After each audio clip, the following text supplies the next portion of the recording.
자, 이제 본격적으로 국내 증시, 우리 시장 어떻게 투자하면 좋을지 함께 고민해 볼 시간입니다.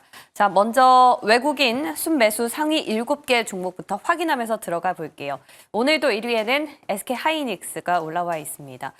어제 반도체, 전력, 모두 MS발 데이터 센터 투자 축소의 여파를 그대로 흡수하는 모습이었습니다. 자, 딥시크가 등장하고 나면 너무 저렴하게 AI 서비스를 이용할 수 있기 때문에 혹시나 빅테크 기업들이 투자를 줄이진 않을까라고 우려했는데 그 우려가 현실로 다가온 걸까요? 자, 그렇다고 하기엔 미국과 또 중국의 시간이 약간은 달라 보입니다. 2위에 오른 기업 보면서 같이 그 내용 한번 보시죠. 2위에는요, AI 대장인 네이버가 올랐는데 어제 AI 관련해선 중국에서 이러한 소식이 나왔습니다. 자, 중국의 알리바바가 클라우드와 AI 쪽으로 3년 동안 무려 75조 원을 투자하겠다라고 밝힌 건데요. 자, 중국의 민영 기업 가운데서는 가장 큰 규모의 투자로 전해졌습니다. 자, 중국은 투자를 점점 더 늘려가고 있는 반면 미국은 조금씩 축소하는 조짐을 보이고 있다. 그렇다면 우리는 어디에 발을 맞춰서 대응해야 하는 건지 이 부분 오늘 집중 점검해 보도록 하겠습니다. 자, 3위에는요. 한화에어로스페이스가 올라와 있습니다. 자, 미국이 국방 예산을 삭감할 것이다라는 소식에 팔란티어는 정말 맥을 못 추고 있는데 그래도 우리 시장 안에서 한화에어로스페이스는 이렇게 1% 가까이 오르면서 선방했습니다. 또다시 신고가를 경신한 건데요. 그 뒷배경에는 기관의 매수가 자리하고 있다는 점 기억하면 좋을 것 같고요. 자, 4위에 오른 다른 방산주는 어떤 흐름을 보였을까요? 조금은 달랐습니다. 현대 로템 5% 넘게 밀렸는데 한국항공우주, LIG 넥스원, 여타 방산 3사의 경우에는 모두 하락을 했습니다. 특히 현대 로템의 경우에는 외국인과 기관 쪽에서 동반 매도가 나오면서 가장 큰 낙폭을 보였다라는 거고요. 5위에 오른 기업도 한번 볼까요? 어제장에서는 순위 변동이 있었습니다. 삼성바이오로직스가 무려 2개 단위나 올라온 건데요. 자, 어제 바이오 안에서는 코로나 관련주들이 오랜만에 두드러진 상승을 보였죠. 특히 진단키트 쪽. 중국에서 또다시 코로나 바이러스가 나온 건데 자, 이번에는 사람에게 전파가 될 수 있는 그런 박쥐 코로나가 발생했다라는 소식에 어제 시장 그리고 지난 금요일장에서 뉴욕 증시까지도 여파를 주기도 했습니다. 그러나 우리 방역당국에서는 인간에게 감염될 가능성이 낮다라면서 확대 해석을 경계하는 움직임을 보였는데요. 그래서 그런지 진단키트 쪽도 장 막판으로 갈수록 좀 힘이 빠졌습니다. 오늘 이 부분도 같이 점검해 보도록 하죠. 6위에 오른 기업은 원전이네요. 원전은 사실 이번 주에 일정과 관련한 재료가 많습니다. 먼저 팀 코리아는 체코와 한국 원자력 산업 컨퍼런스에 참석할 예정으로 전해졌고요. 어제 저희 이 시간에 이번 주간 일정 통해서 확인해봤던 부분이죠. 그리고 산업통상자원부에서는 이번 주 또 튀르키예와 사우디를 방문해서 에너지 협력 방안을 논의할 걸로 전해졌습니다. 자, 그렇다면 혹시 무언가 성사될 가능성이 있다면 어제 이렇게 빠졌을 때가 매수 기회였을까요? 요즘 조선과 방산의 어떤 원전까지 조정세가 심상치 않은데 이 부분도 같이 확인해 보도록 하겠습니다. 자, 마지막 7위 오른 기업은 삼양식품이네요. 새롭게 자리한 음식료의 대장입니다. 작년에 주가가 무려 250% 넘게 급등했는데 올해에도 그만큼 갈진 모르겠습니다만 실적 부분에 있어서는 30% 가까이 이익이 날 것으로 전망되고 있습니다.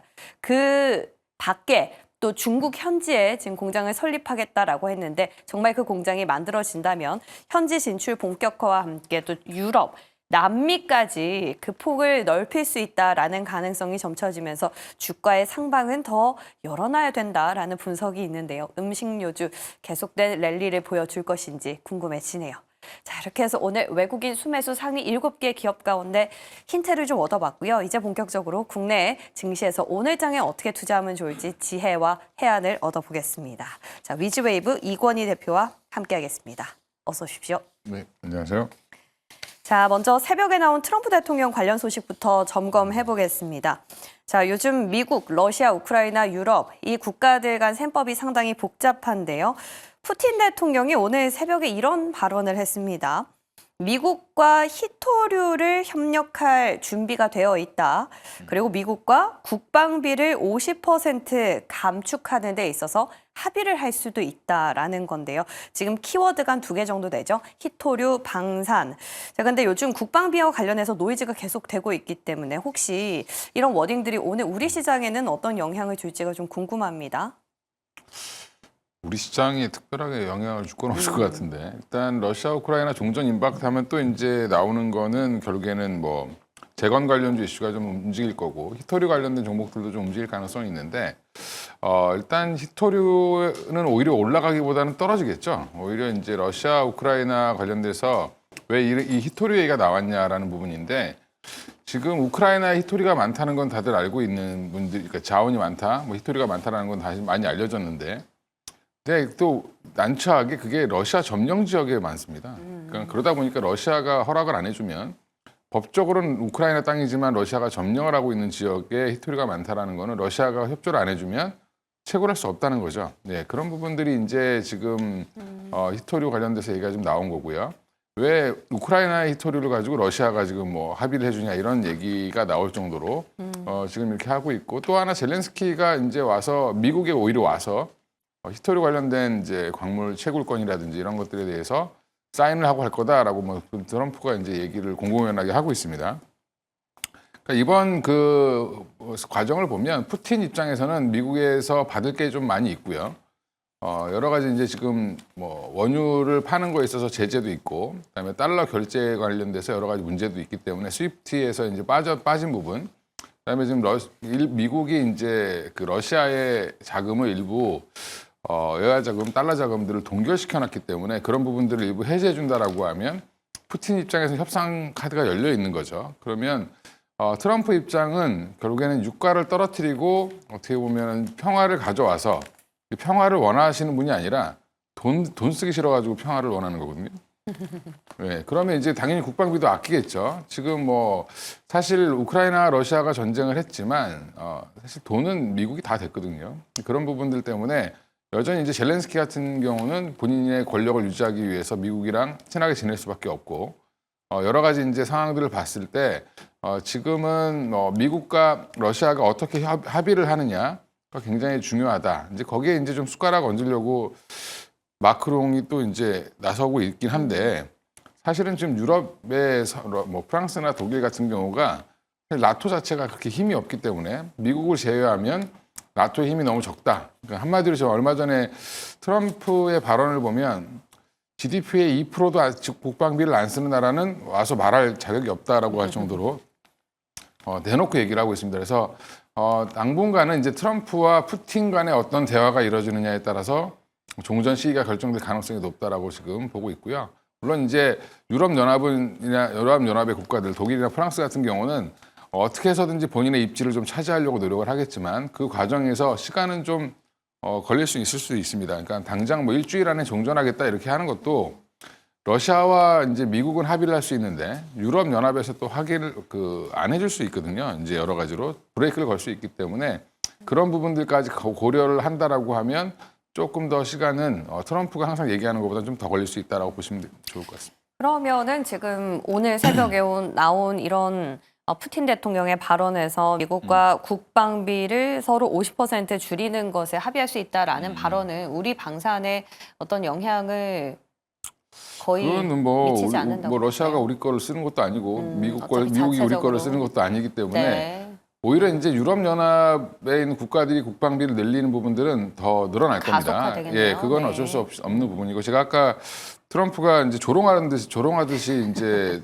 독일과 프랑스한테 얘기를 했던 부분이 뭐냐면 네. 그런 너희들이 국방비를 전혀 쓰지도 않으면서 우리한테 우리 미군의 역할을 너무 강화시켜놔서 본인이 돈 쓰는 게 싫다는 거죠. 그러니까 너희들도 마찬가지로 국방비를 늘려라. 니들은 니들이 알아서 지켜야지 이렇게 간다라고 보시면 될 것 같습니다. 그래서 뭐 크게 우리나라에 영향을 줄 만한 거는 지금 별로 없다. 여기서 보시면 그렇게 될 것 같습니다. 네, 좋습니다.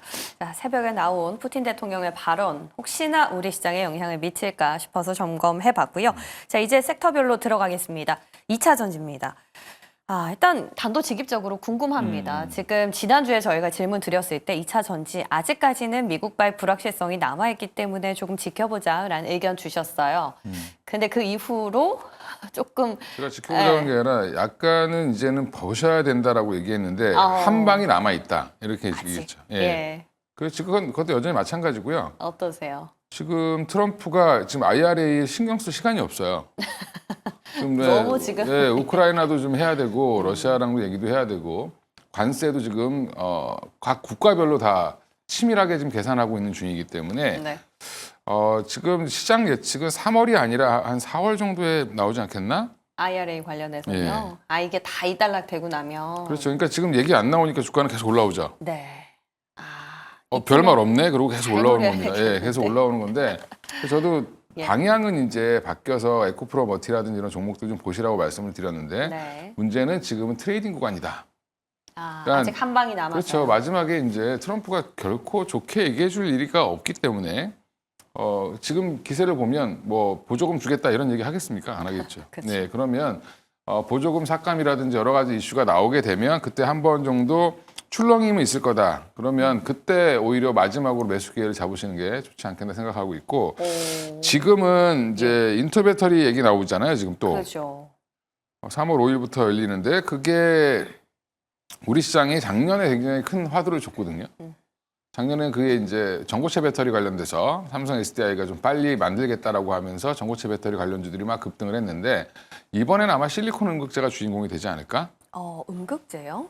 예, 거기 이제 4680 배터리 나오잖아요. 네네. 지금 이제 LG 에너지 솔루션이 공개한다라고 했는데 예. 전고체는 이제 뭐 SDI가 엄청난 얘기하지 않는 이상은 그닥 그렇게 큰 반응을 안 보일 것 같고 최근에 관련 주식들이 좀 움직였기 때문에 오히려 실리콘 음극재를 4680 배터리에 넣는다는 게 가장 핵심일 것 같습니다. 이게 테슬라가 어차피 4680 배터리 개발을 요구한 거고 예. 테슬라에서 지금 실리콘 음극재를 쓰겠다라고 얘기를 했거든요. 그렇죠.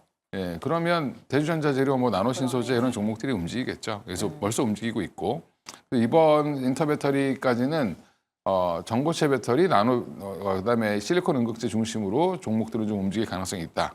4680 관련돼서는 뭐 TCC 스틸은 통 만드는 그런 회사들 자꾸 왜 움직이는지 모르겠는데 그거 생각보다 돈 많이 못 벌립니다 그거. 예. 근데 이제 이슈 드리븐으로 올라오는 거죠. 음. 뭐 동국산업이라든지 뭐 지금 TCC 스틸이라든지 이런 사람들이 네. 이런 종목들이 움직이는 거는 그냥 원통형 배터리의 그 케이스 만들어주는 거거든요. 그러니까 한마디로 배터리 케이스 만들어주는 건데 그거 그렇게 왜 엄청난 이익이 나는 것도 아닌데 4680이 원통형. 원통형입니다. 46 그래서. 지름. 예. 예. 그러니까 2170이나 4680이나 똑같은 원통형인데 이걸 용량을 좀 키운 거죠. 그러니까 근데 이거 지금 테슬라에서 벌써 자기들이 이거 하겠다라고 하고 2년 지났는데 2년 더 지났죠. 한 3년 됐죠. 발표한 지는. 이제 양산 들어가는 거니까 뭐 사실은 이제부터 좀 보셔야 되는데 TCC 스틸 같은 경우는 좀 단기 급등하고 좀 빠질 가능성이 있다. 왜냐하면 실적에 생각보다 엄청난 기여를 하진 않을 걸로 보입니다. 예. 네. 그럼 인터배터리 안에서는 LG 에너지 솔루션의 4680 밸류체인들, 특히 대주전자 재료 쪽에 지금 집중을 하시는 것 같은데 혹시 SKO는 뭐 원래 기존의 파우치형은 잘 했었고 원통형, 각형까지 뭐 모든 폼팩터를 지금 다 보여준다라고 밝혔고요.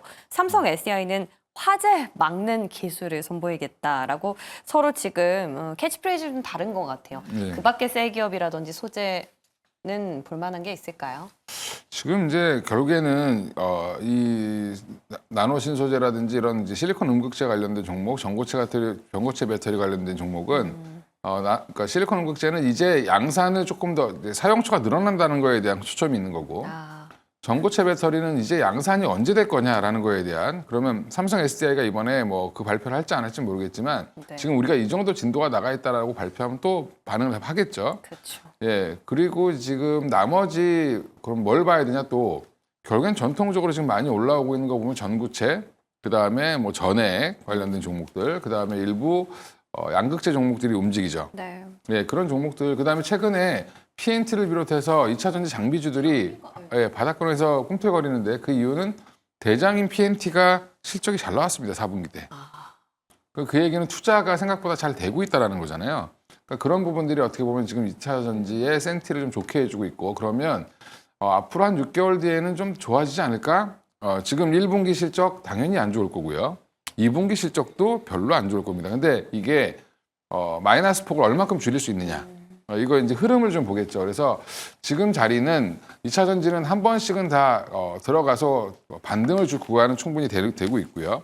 제가 아까 말씀드린 것처럼 뭐 정책 리스크가 하나 남아 있는 거죠. 그러니까 근데 이제 유럽은 오히려 또 지금 다시 보조금을 주겠다는 얘기가 나오고 있기 때문에 유럽에서는 좋은 소리가 들리고 미국에서 나쁜 소리가 하나 나오면 이게 어느 정도 상쇄될 가능성도 있고 아니면 미국에서 나왔을 때 한번 빠졌다가 유럽 밑발 이슈로 더 올라갈 수도 있고 이런 가능성이 있기 때문에 지금은 관심권에 두고 보시되 언제든지 빠져나오거나 아니면 더 살 수 있는 마음의 준비는 하셔야 된다. 네.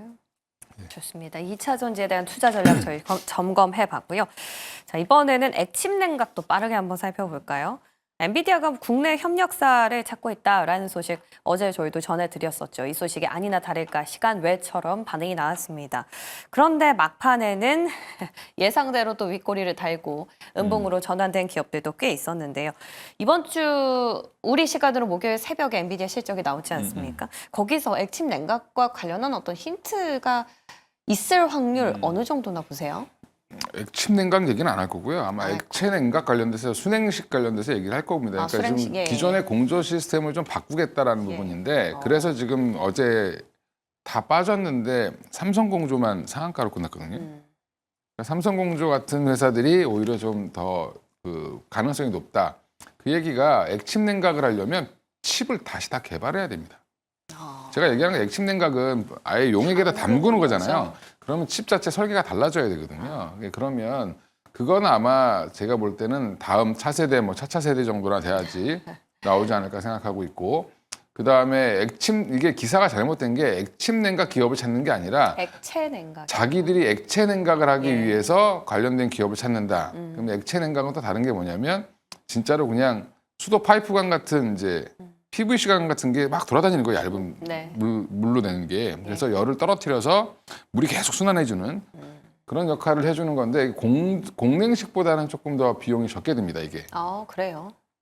공냉식이라는 게 말 그대로 뭐 에어컨을 기체로? 계속 해야 되거나 아니면 뭐 바람의 순환을 좋게 해줘야 되는데 그게 사실 어렵죠. 그러다 보면 에어컨을 틀 수밖에 없고 전기요금이 많이 나오면 의미가 없습니다. 그러니까 지금 그래서 지금 이런 발열 이슈도 있고 여러 가지로 이제 액침 냉각 관련돼서 얘기를 찾는다라고 하는데 마치 모든 기업이 다 해당될 것처럼 움직였지만 결국엔 삼성공조만 움직였죠. 예. 그럼 나머지 GST나 KN솔 같이 액침 냉각 기술이 있는 회사들은 앞으로 이제 주목해 봐야 될 회사이지 당장 쓸 기술은 아닙니다. 오히려 이쪽은 어디에 먼저 쓰일 거냐면 ESS 배터리 관련돼서 전기 배터리 관련돼서 오히려 쓰일 거다. 2차 전지 관련돼서. 그렇죠. 네, 그쪽이 더 불 많이 나거든요. 근데 너무 무거워서 그때 이 배터리에는 액침 냉각을 그 냉각수를 그렇게 많이 들고 다닐 수 없다고 하셨던 걸로 제가 기억이 나거든요. 그게 아니라 휴대용은 당연히 안 되고 그 ESS 배터리라는 거죠. 그러니까 ESS. 예, 전기 예. 저장 장치 이제 태양광이라든지 풍력 단지에 쓰이는 특히 이제 태양광 쪽에 보면 ESS로 일시 저장을 좀 해놓거든요. 그때 거기서 발열이라든지 이런 것들이 발화가 많이 나오니까 그쪽에서 먼저 쓰는 겁니다. 그래서 SK엠무부가 그걸 하는 이유가 반도체 때문에 하는 게 아니라 지금 어떻게 보면 2차 전지 때문에 하고 있다 이렇게 생각하시면 될 것 같습니다. 그럼 삼성공조는 수냉식 관련한 기술을 보유하고 여기 공조라는 것 자체가 여기 자동차 원래 부품 만드는 회사거든요. 네. 자동차 공조기 만드는 회사인데 이 회사가 이제 결국에는 이 공조에 관련된 것들, 뭐 라디에이터, 오일 쿨러 이런 것들을 하고 있기 때문에 이게 확장되지 않겠냐라는 기대입니다. 그러니까 이게 어떻게 보면은 액체 냉각, 자동차를 냉각시키는 방법과 약간 비슷한 거기 때문에 그런 방식으로 가지 않겠냐라는 게 지금 시장에서 삼성공조를 탑픽으로 고른 거죠, 지금. 그러면은 우리가 엔비디아 될지 안 될지는 모른다. 실적 나오기 전까지는 이 부분들 어떻게 대응을 원하신다면 어떻게 하는 게 좋을까요? 뭐 발열 문제 관련돼서는 한번 얘기는 하긴 할 겁니다. 실적 발표에서. 그리고 지금 엔비디아가 됐든 뭐 지금 AI 데이터 센터가 됐든 지금 잡음이 많잖아요. 그렇죠. 미국 시장을 좀 쉬어가고 싶은 핑계를 계속 찾고 있는 거다라고 생각하시면 되고요. 뭐 엔비디아 실적 좋을 겁니다. 근데 실적이 중요한 게 아니라 앞으로 중국의 뭐 배출을 어떻게 할 거냐, 앞으로 가이던스는 어떻게 할 거냐, 너 발열 문제는 진짜 해결한 거 맞아? 이거를 아마 궁금해하겠죠. 예, 그리고 마소 얘기도 계속 나오는데, 그죠. 예, 그 얘기도 아까 이따 물어보실 거잖아요, 그죠? 같이 해볼까요? 반도체 얘기 나온 김에요. 예, 그냥 아예 그냥 하면 예. 이것도 마이크로소프트는 아니라고 하는데 자꾸 그냥 의혹 기사를 자꾸 내죠. 그러니까 기자분이 되게 열심히 의혹 기사를 냈는데 예. 뭐 몇 개 데이터 센터 임대하는 걸로 취소했다더라. 뭐 호주 쪽에는 뭐 철회를 했다더라. 뭐 이런 얘기를 자꾸 하는데 마이크로소프트가 너무 발빠르게 우린 그런 적이 없다. 투자 더 계속 할 거다. 니네가 일시적으로 여기 좀 줄이고 저기 좀 늘리고 하는 걸 네가 봐서 뭘 어떻게 알겠냐 이런 식으로 얘기를 했단 말이에요. 그러면 무슨 말이냐면 이걸 가지고 AI 데이터 센터 투자가 축소된다 뭐 이러면서 반도체를 빼잖아요. 미국이. 미국 사람들이 멍청해서 그런 게 아니라 지금 미국이 과열 국면이라는 건 누구나 다 경고하고 있습니다. 그러면 조금 쉬어가려고 하는 핑계를 계속 찾고 있는 거다라고 생각하시면 되고 데이터 투자 센터는 여전히 계속 확대 국면인데 네. 이게 그냥 우리가 서버 하나 딱 설치하고 이렇게 말고 하는 게 아니라 데이터 센터라는 게 거의 축구장 크기의 뭐 10배, 100배 막 이런 사이즈인데 그런 걸 설치하려면 전기라든지 이런 것들이 다 끌어와 줘야 되잖아요. 그렇죠. 그러면 호주에다 만들려면 호주 정부가 그걸 해줘야 됩니다. 아니면 호주 정부가 그 기반 인프라가 없으면 할 수가 없죠. 그러니까 그런 것들을 다 고려해야 되고 메타의 저커버그가 그런 얘기를 했습니다. 자기가 데이터 센터를 더 늘리고 싶어도 우리 마음대로 못한다. 정부의 허가가 필요. 그렇죠. 나는 늘리고 싶은데 데이터 센터라고 건물만 지어놓고 거기다 컴퓨터 갖다 때려 박아놓으면 되는 게 아니라 사실은 전기를 끌어와야 되는 문제가 가장 크고요. 네. 그럼 발전소가 되는지 그러면 그 지역 전기를 여기서 다 써버리면 다른 데가 못 쓰니까 이런 전력 배분 문제가 있습니다. 그래서 이런 부분들 때문에 지금 너무 주식 투자분들이 단순하게 못해? 그러면 이제 AI 끝났네. 이렇게 보시면 안 된다. 그러니까 이거는 그냥 잡음입니다. 그러면 반도체랑 전력, 원전 이런 에너지 기업들의 센티의 문제지 펀더멘털의 훼손은 전혀 없다라고 보면 될까요? 그렇죠. 이 뉴스로 지금 이익 실현하고 싶은 쪽에서 일부 이익 실현을 하고 있고 미국도 지금 공매도 잔고율이 좀 높아가고 있습니다. 그 이유는 본인들이 봐도 지금 너무 심하게 올랐잖아요. 네, 그런 부분들에 대한 조정 정도로 보시면 되고요. 예. 저는 오히려 이럴 때 이런 센티로 만약에 삼성 SK하이닉스 뭐 이런 회사들 한미반도체 같은 회사들이 빠진다라고 하면 사실 오히려 사야죠. 삼성은 좀 견조했어요. 그래도. 삼성은 AI랑 상관이 없는 기업이었죠 지금. 네, 그래서 네. 삼성은 그냥 지금 레거시로 올라오는 겁니다. 그리고 또 한편에서 뭐 미국에서는 이런 노이즈가 있지만 중국에서는 AI 또 알리바바죠. 3년 동안 75조 원을 투자하겠다고 밝히기도 했고요. 삼성전자는 또 중국의 뭐 특허 관련해서 이거를 뭐 사용하겠다 뭐 이런 기사도 본 것 같아요. 지금 미국과 중국의 시계열이 좀 다르게 가는 것 같은데 이런 중국이 이런 투자를 단행한다는 데 있어서 우리가 수혜를 볼 거는 없을까요? 보죠. 예. 뭐 중국이 클라우드 더 삼성? 투자하면 예. 우리나라 관련된 반도체 더 수요가 많아질 수밖에 없고요. 우리는 수출은 계속해서 할 수 있는 거죠. 중국에 공장도 있으니까 그죠. 우리는 그러니까 뭐 삼성은 이제 DRAM도 있고 DRAM 공장도 있고 그다음에 랜드 공장도 있고 삼성 같은 경우 랜드 공장이 있죠 시안에. 그거 말고도 이제 중국 관련돼서 우리나라가 아직까지 지금 착각하시는 부분이 있는데 우리 아직까지 중국이 반도체 매출을 제일 많이 사가는 데가 중국입니다. 맞아요. 그렇죠. 근데 일부 분들이 중국 사람 뭐 이렇게 요즘 하도 중국인들을 싫어하셔가지고 예, 우리나라를 먹여 살린 게 지금 중국인데 저도 중국을 좋아하진 않지만 중국에서 지금 반도체를 끌어당겨주기 때문에 이 부분도 이제 그런 거죠. 알리바바가 투자를 하는데 어디다 투자를 하느냐? 미국에 투자할 가능성이 높아요. 저것도 근데 사실은. 중국에 투자하면 저거 투자 못하게 하겠죠. 그럴 가능성. 예. 예. 뭐 아니면 뭐 미국이랑 친한 국가에다 투자라든지 중국 내에 투자하지는 아마 않을 것 같고요. 중국 자체 내에도 할 겁니다. 근데 문제는 반도체 수급의 문제죠. 그렇죠. 예. 그리고 이제 고급 이제 뭐 H100이라든지 이런 것들을 주질 않으니까 그런 걸 어떻게 해결할 것이냐 이런 부분들이 여전히 남아 있고 이 뉴스에서 보듯이 마이크로소프트가 만약에 일시적으로 투자를 하다가 뭐가 막혀서 조금 투자가 지연된다 하더라도 지금 투자 못해서 안 달라는 기업들이 많습니다. 우리나라 정부도 이제 정신 차리고 이제 집 산다고 얘기 나오죠. 이런 국가들이 지금 전 세계에 엄청나게 많습니다. 그러니까 각 그냥 그 나라에서 사는 것만 해도 엔비디아는 그냥 앉아서 돈 벌 수 있는 가능성이 높다. 그러니까 중국발 뭐 이슈가 좀 있지만 엔비디아도 실자리에서 그냥 쉬어가고 있는 거다라고 저는 개인적으로 보고 있습니다. 네. 좋습니다. 자, 반도체의 경우에는 저희가 MS발 악재와 또 중국에서 나오는 호재를 같이 다뤄봤는데요. 역시나 글로벌리 기조는 흔들리지 않았다. 다만 뉴욕 증시의 경우에는 작년에 AI라는 단어로 인해서 너무 많이 올랐기 때문에 이에 대한 숨고르기 장세 어떤 구실로서 작용을 할 것이다. 전혀 펀더멘털에 문제는 없다. 정도로 이건희 대표 의견 정리하겠습니다. 자, 이번에는요. 와, 우리가 조정 시 매수 기회로 삼아야 될 부분은 뭔가 또 고민을 해봤습니다. 뉴욕 증시도 조정 시 반도체 매수라고 힌트 주셨잖아요. 그럼 우리 증시에서 매수 기회가 될 만한 섹터 뭘까요? 일단 원전이 좀 궁금합니다.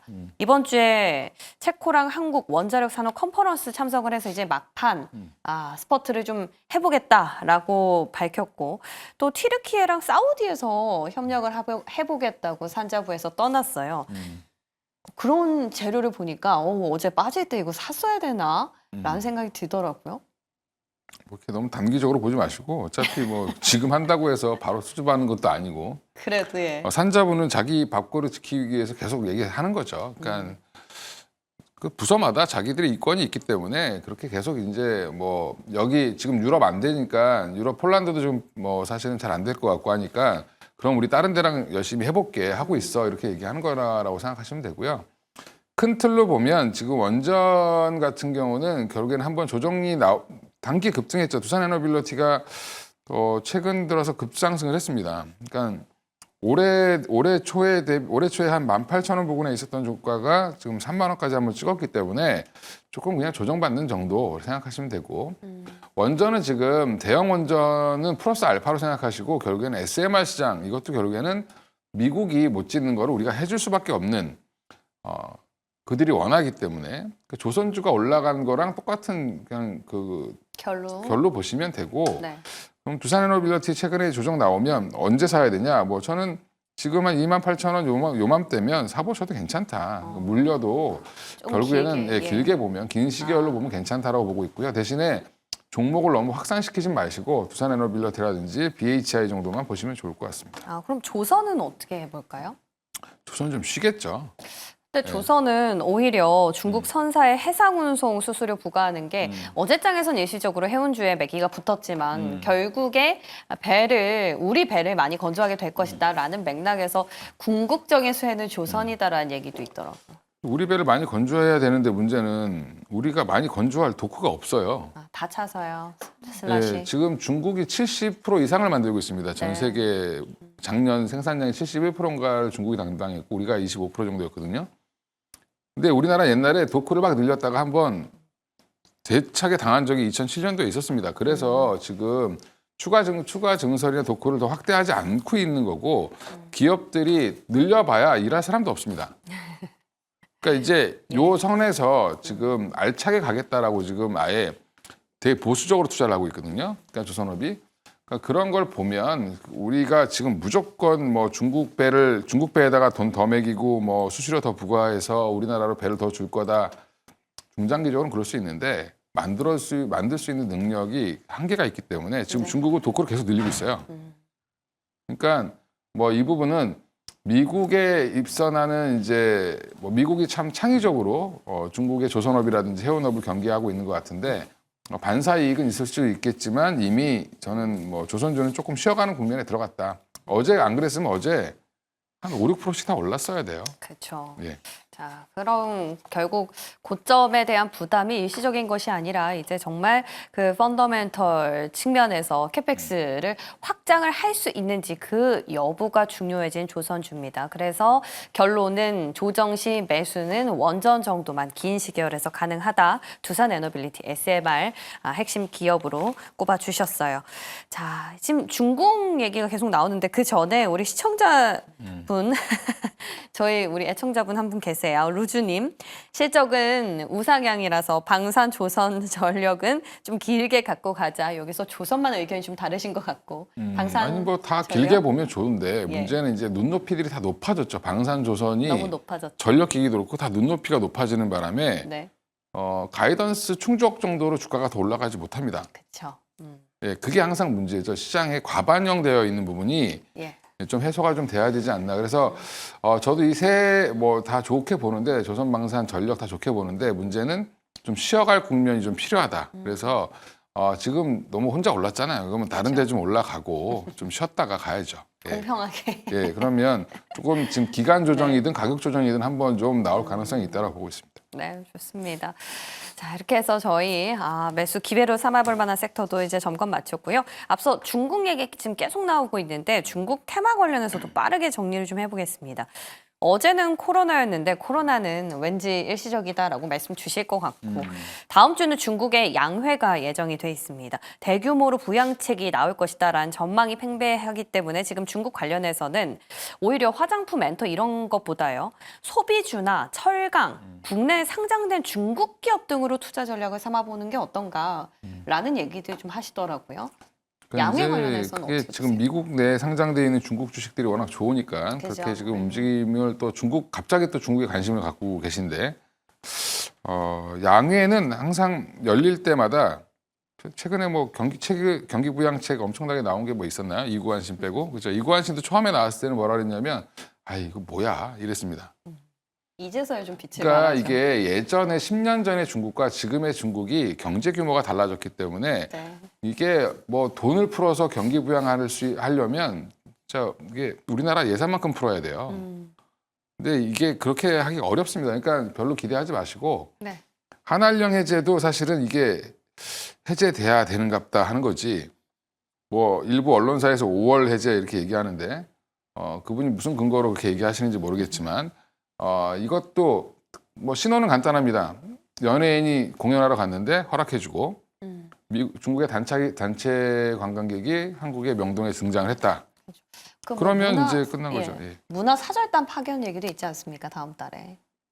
뭐 아니 오겠죠. 이제 오는데 뭐 문화사절단 한번 간보러 오는 거죠. 뭐 중국 애들이 그렇게 중국 사람들이 이렇게 뭐 자기 지금도 보면 한한령 자기 분명 하고 있으면서 자기는 그렇게 한 적 없다. 약간 그렇게 얘기하잖아요. 그러니까 약간 포지셔닝이 그렇기 때문에 너무 우리가 이제 투자 입장에서는 지금 한한령 해제 관련주들 하루 움직이고 끝나버렸죠. 예. 왜냐하면 이게 따지고 보면 한한령이라는 게 없었거든. 그죠. 그럼 이거 어떻게 이거를 확인할 거냐? 그러면 각각의 섹터별로 중국이 뭘 풀어줘야만 이거를 다 풀고 나서 한 1년 지나야 다 풀려졌네 이렇게 얘기를 할 겁니다. 그러니까 이게 사실은 그래서 개별적 이슈로 보셔야 된다 네. 이렇게 말씀드리겠습니다. 중국 관련해서는 약간은 아직까지 보수적인 스탠스를 주십니다. 끝으로 오늘 시장 어디에 무게 중심을 실어봐야 할지 고민이 되는데요. 힌트 좀 주시죠. 그러니까 최근에 보면 너무 이제 그 한한령 해제 관련주들도 그렇고 어제 뭐 또 코로나 관련된 종목들도 움직이던데, 그러니까 너무 그날 이슈에 너무 쫓아다니시면 그 다음날 바로 물립니다. 그죠. 예. 바로 요즘 순환매 너무 빨라요. 그 섹터별로도 계속 돌죠. 그래서 오히려 지금은 이럴 때는 투자를 어떻게 하셔야 되냐면 잘 가고 있는 섹터가 조정을 받으면 그 섹터가 언제 반등할지 보고 있다가 길목 잡기를 하셔야지. 추격 매수라는 거는 아침에 제가 시가에 사서 한 10% 올라간 종목이 나오면 좋은데 보통 이제 좋은 섹터들은 그날 이슈가 좋으면 떠서 시작해서 오히려 음봉이 나오는 경우가 더 많죠.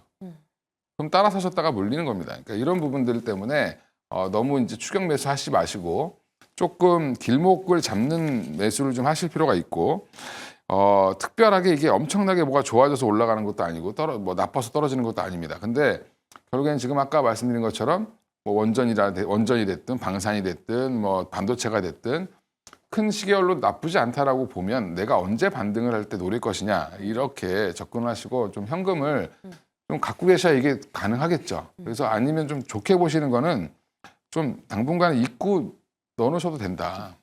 왜냐하면 네. 올해 시장 좋을 거니까 너무 불안해하지 마시고 일희일비 안 하시면 좋을 것 같다 이렇게 말씀드리겠습니다. 좋습니다. 자, 오늘 말씀 바탕으로 저희 중심 잘 잡아보도록 할게요. 이권희 대표 여기서 인사드립니다. 고맙습니다. 네, 감사합니다.